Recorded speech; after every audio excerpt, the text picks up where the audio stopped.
veux voir Daniel. Nous sommes toujours dans la déclaration, la confession de foi. Il dit, n'est-ce pas, nous avons le même esprit de foi. Je veux Daniel chapitre 3, verset 16 à 18. Cet esprit de foi est exprimé, j'ai cru. C'est pourquoi j'ai parlé. J'ai d'abord cru et j'ai parlé ensuite. Daniel 3, s'il vous plaît. Regardez ça. Le roi Nebuchadnezzar a oppressé les enfants d'Israël et son propre peuple à Babylone. Il a fait une statue, il a dit tout le monde doit adorer la statue. Et il a menacé les gens, il dit celui qui ne va pas s'abaisser là, il va être jeté dans la fournaise ardente, chauffé 7 fois plus. Shadrach, Meshach, Abednego ont été menacés. Je ne sais pas tu as quel verset, verset 16. Ok. On va lire jusqu'au verset 18. Shadrach, Meshach, Abednego répliquèrent au roi. Bien aimé, regardez, ce n'est pas une histoire que, oh, ils sont entrés dans la chambre et puis non. Bien aimé, quand tu as l'esprit de foi, on te parle. Instinctivement, tes paroles sont fonction des choses que tu crois en toi. Ils ne sont pas allés d'abord dans une chambre pour dire qu'est-ce qu'on va répondre. Non, ça se passe instantanément. Bien aimé, qu'est-ce qui se passe? Quel est ton premier réflexe face à un problème? Qu'est-ce qui se passe? La Bible dit que si la racine est saine, le reste l'est, non? C'est écrit, oui ou non? Romains. Mais bien aimé, j'aimerais vous dire que la bonne version dit tel est le premier, ainsi va le reste. Généralement, ce qui va se manifester dans notre vie, c'est la résultante du premier réflexe. Ces gens-là sont menacés, ils ne vont pas se cacher dans une chambre et dire accordons-nous pour savoir ce qu'on va répondre. Non. Dès qu'on les a menacés, instinctivement, qu'est-ce qui sort de leur bouche? Ce qu'ils ont déjà en eux, les choses auxquelles ils croient déjà. Alors ils disent, c'est la raison pour laquelle on dit Shadrach, Meshach, Abednego, regardez le mot répliquèrent. Ce n'est pas qu'ils se sont enfermés, qu'ils ont jeûné 21 jours de jeûne à sec. Vraiment, on est des religieux. Hein? Le diable t'attaque et tu vas d'abord réfléchir. Quand Jésus est allé au désert, que Satan là, vous connaissez l'histoire? Si tu es le fils de Dieu, il a dit non, attends, je vais d'abord jeûner encore 40 jours pour te répondre. Je vais dire non, il avait déjà jeûné, du moins il était dans le jeûne. Le jeûne était même déjà fini. Donc quand Jésus répond, il répond sur la base des choses auxquelles il croit. Donc ce auxquels il croit, c'est déjà en lui. Quand tu es dans une période où il n'y a pas de difficulté dans ta vie, augmente ta dose de lecture de Bible, augmente ta dose de prière, apprends à prier, confesse. Regardez, chacun d'entre nous doit se comporter comme une gibecière. Et on remplit la gibecière des choses auxquelles l'on croit. Ça va pour tout le monde?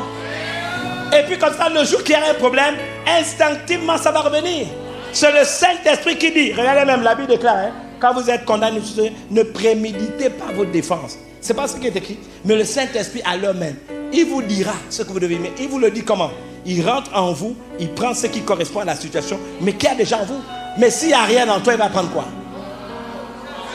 Quelqu'un a entendu ce que je viens de dire? Donc il répliquait au roi, Nebuchadnezzar, nous n'avons même pas besoin de te répondre là. Oh my God.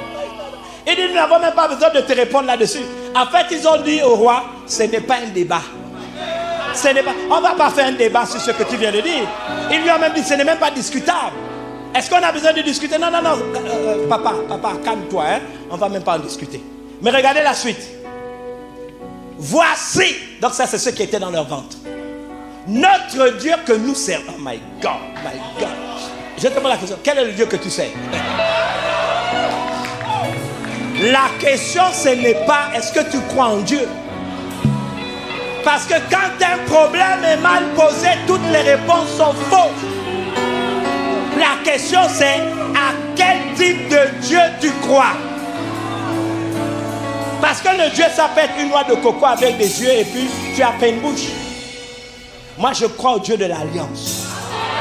Je crois au Dieu d'Israël. Je crois au Dieu d'Abraham, d'Isaac et de Jacob. Je crois au Dieu de Moïse. Je crois au Dieu et Père de mon Seigneur Jésus-Christ. Quelqu'un m'entend? Ils ont dit voici notre Dieu. Est-ce que vous remarquez que c'était leur Dieu? Ils étaient fiers. Notre Dieu. Est-ce que Dieu est ton Dieu? Est-ce que Dieu est ton Dieu? Ils ont dit notre Dieu. Et ils ont dit que nous servons. Cette partie m'intéresse. Bien aimé, beaucoup se disqualifient parce qu'ils ne servent pas Dieu. Vous savez, le problème dans nos églises, dans cette génération, on a beaucoup de sympathisants, mais on n'a pas de gens qui servent Dieu. Je suis venu ici la semaine avec la révérende, je ne sais pas, 2 jours dessus ou 3 jours. Hein. Je n'ai pas vu autant de monde. Vous êtes où quand vous n'êtes pas ici? À McDonald's. Hein? À KFC. Bon, c'est pas là le problème.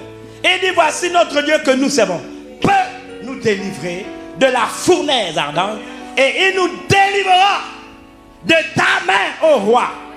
Ils ont affirmé, non seulement il peut nous délivrer, mais finalement quand nous réfléchissons, il nous délivrera de ta main. Continuons, verset 18, il dit, sinon, sache, ô roi, que nous ne servirons pas tes dieux et que nous n'adorons pas la statue que tu as élevée. Donc ce n'est pas un débat, on n'est pas idolâtre. Ce n'est pas, bien aimé, écoutez, ils ont déclaré, j'aimerais te dire que il faut que tu emmagasines